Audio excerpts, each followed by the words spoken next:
नमस्कार, हमारे YouTube channel में आप सभी भक्तों का स्वागत है। आज हम श्री दुर्गा सप्तशती का अष्टम अध्याय पढ़ेंगे।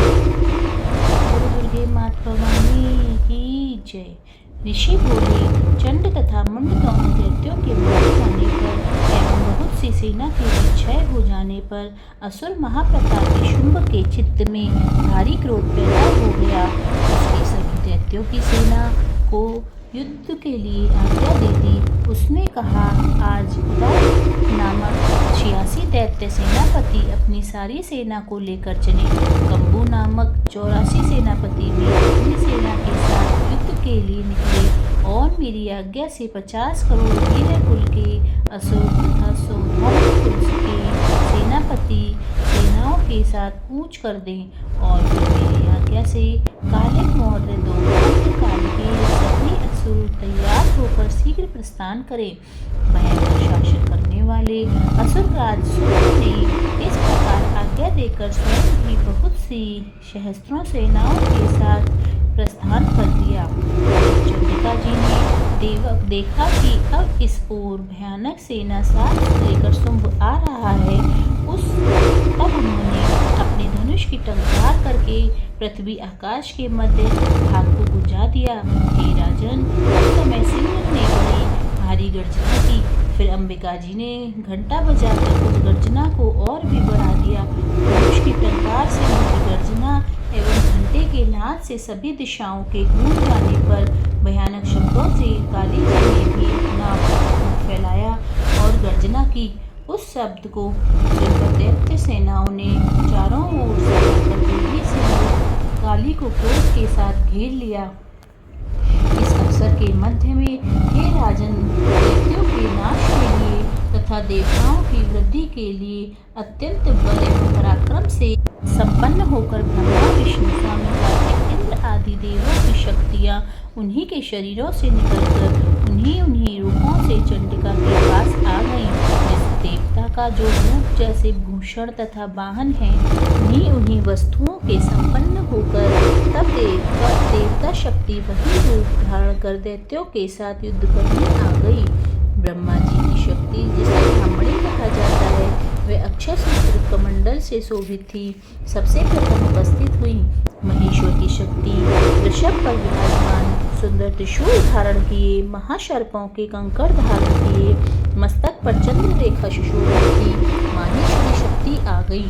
कार्तिक स्वामी की शक्ति हाथ में शक्ति लिए सुंदर मोर पर आरूढ़ कौमारी अंबिका की शक्ति दैत्यों से युद्ध करने आई। वैसे ही विष्णु की शक्ति गरुड़ पर सवार होकर शंख, चक्र, गदा, शार्क एवं खड्ग हाथ में लिए आ गई। यज्ञ 12 का विचित्र रूप धारण करने वाले विष्णु की महाशक्ति वैसा ही शरीर धारण करके वहां आई। नरसिंह जी के समान शरीर को धारण किए गर्दन के बाहर फटकारने से आकाश के तारों को बिखेरती हुई नरसिंह शक्ति वहां आ पहुंची। इंद्र की शक्ति इंद्र के समान रूप वाली 1000 नेत्र धारण की वज्र हाथ में लेकर ऐरावत गजराज पर आरूढ़ होकर वहां आई। तब उन देव शक्तियों से घिरे हुए शंकर जी ने चंडिका से कहा, मेरी प्रसन्नता के लिए शीघ्र से शीघ्र इन असुरों का संहार करो। तब देवी के शरीर से अत्यंत भयानक सैकड़ों की दड़ियों की भांति नाद करती हुई बड़ी चंडिका शक्ति प्रकट हो गई। तब उस अपराजिता देवी ने धुएं जैसी जटा वाले शिव से कहा, भगवान, आप दूत बनकर शुंभ निशुंभ के पास जाएं।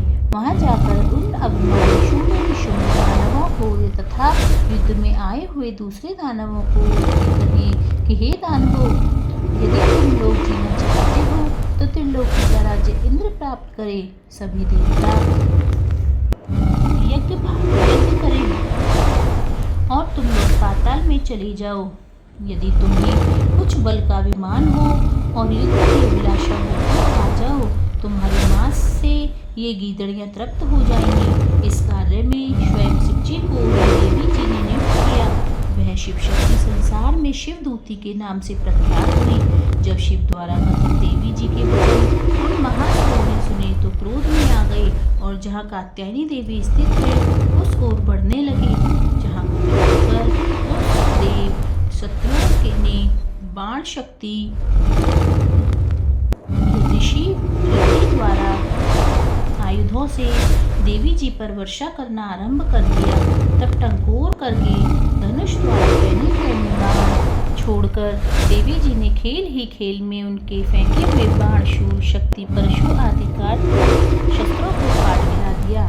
फिर काली भी उनके सामने होकर शत्रुओं को शूल के प्रहारों से चीरती काटती, खटवांग से कुचलती मारती विचरण करने लगी। इधर शक्ति भी जिस ओर दौड़ती उसी को कमंडल का जल छिड़क देती, जिससे शत्रुओं का पराक्रम एवं तेज प्रकट होता जा रहा है। इसी प्रकार महेश्वरी शक्ति ने त्रिशूल द्वारा, वैष्णवी शक्ति ने चक्र द्वारा एवं कौमारी शक्ति ने शक्ति द्वारा उन दैत्यों का क्षय करना आरंभ कर दिया।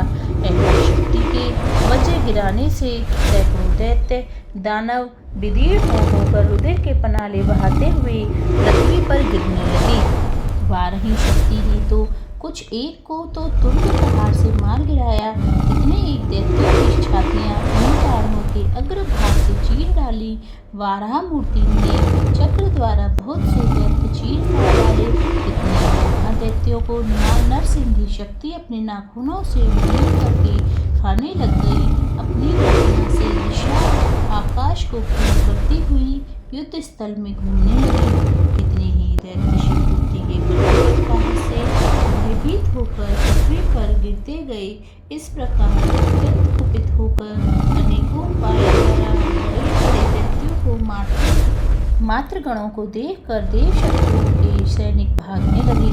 उन दैत्यों को मात्र गण से पीड़ित होकर भागता हुआ देखकर क्रुद्ध हुआ महाशूर युद्ध करने के लिए आ गया।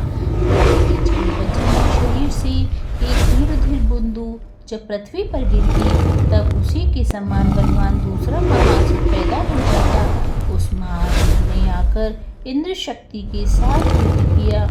तब इंद्र शक्ति ने अपने वज्र द्वारा रक्त बीज की ताड़ना की। वज्र लगते ही उसके शरीर से बहुत सारे युद्ध होने लगा। एक एक बूंद से बहुत से योद्धा पैदा हो रहे थे, जिनका रूप पराक्रम रक्त बीज के समान था। जितनी भी रक्त की बूंदें पृथ्वी पर गिरी थी, उनके सदृश्य बलवीर पराक्रमी पुरुष उत्पन्न हो गए। रक्त से उत्पन्न हुए पुरुष भी अत्यंत भयानक अस्त्र शस्त्रों से सुसज्जित मातृगणों के साथ लड़ने लगे। फिर इंद्र ने वज्र से उसका सिर छत कर दिया। उससे रुधिर बह उठा। तब हजारों पुरुष उस रुधिर से पैदा हो गए। मेधावी शक्ति ने चक्र द्वारा उसे मारा। इंद्र ने गदा द्वारा उस राज की ताड़ना की। वैष्णवी ने चक्र से छत होने पर शरीर पर जो भी रुधिर स्राव हुआ, उससे हजारों उसी के समान महासुर पैदा हो गए। कौमारी ने शक्ति से उसे मारा।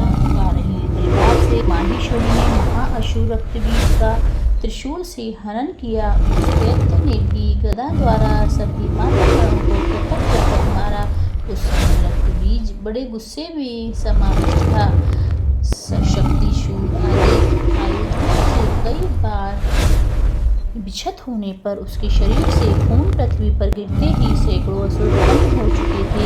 दैत्यों के रुधिर से उत्पन्न असुरों से सारा जगत व्याप्त हो गया। तब तो देवता अत्यंत भयभीत हो गए।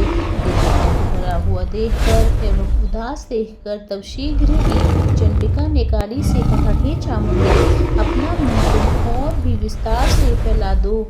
मेरे शस्त्र से पात से हुए तथा बिंदुओं से उत्पन्न महादैत्यों को अपने बेईमान मुख में खाती जाओ। युद्धभूमि में उत्पन्न इन महान दैत्यों का भक्षण करती हुई तुम घूमती रहो, तभी इस दैत्य का रुधिर क्षीण होगा। इसी प्रकार इसका भय उत्पन्न होगा। तुम्हारे द्वारा इस प्रकार खाए जाने पर यह भयानक नए सुर पैदा नहीं हो सकेंगे। इस प्रकार कहकर चंडिका जी ने रक्तबीज पर त्रिशूल से प्रहार किया। फिर काली जी ने रक्तबीज को मुंह में ग्रहण कर लिया। उस दैत्य ने भी चंडिका पर गदा चलाई। उस गदापात द्वारा चंडिका को कुछ थोड़ी भी वेदना न हुई। रक्तबीज के छठी शरीर से तो बहुत सारे दिल गिरने लगा। उसे चामुंडा मुख द्वारा पीती गई और जो रक्तपात से दैत्य उत्पन्न हो गए थे उन्हें मुंह में डालती गई। इस प्रकार चामुंडा ने सभी दैत्य खा डाले और रक्तबीज का रुधिर पी डाला।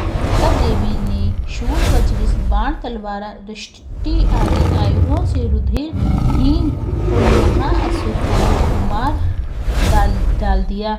शस्त्र समूहों से आहत होकर वह पृथ्वी पर गिर पड़ा। हे राजन, रुधिर तो उसका चामुंडा ने पी लिया था। उसकी मृत्यु होने पर देवता परम प्रसन्न हुए। मात्र उसके रुधिर पान के मद में उन्मत्त होकर नृत्य करने लगे। बोलो दुर्गे मात भवानी की जय।